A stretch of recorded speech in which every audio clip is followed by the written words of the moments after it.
Boysun mamlakatida davomli zo'r o'tdi, sher o'tdi, ajdahar o'tdi. Davomlidan keyin Alpinli bir farzand o'tdi. Alpinli ham yoshligidan qo'liga kanonni tutdi. 3 kan qushni ko'zdan otdi. Agar qushni otganiga qurchi qolmasa, otib tovni urardi. Shunday bir zo'r o'tdi. Alpinlidan Boyveri bilan Boysari degan farzand o'tdi. Boyveri mamlakatning podshosi edi, aka-ukalarining kattasi edi. Boysari aka-ukalarining daygasi edi, Boyveri ukasi edi. Ana shunda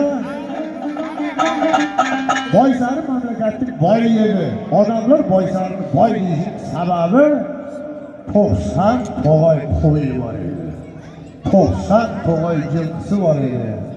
Agar molini sanab qilish kerak bo'lsa, 1 tog'ay, 2 tog'ay, 3 tog'ay, 4 tog'ay deb tog'ay qilib sanab qilish edi.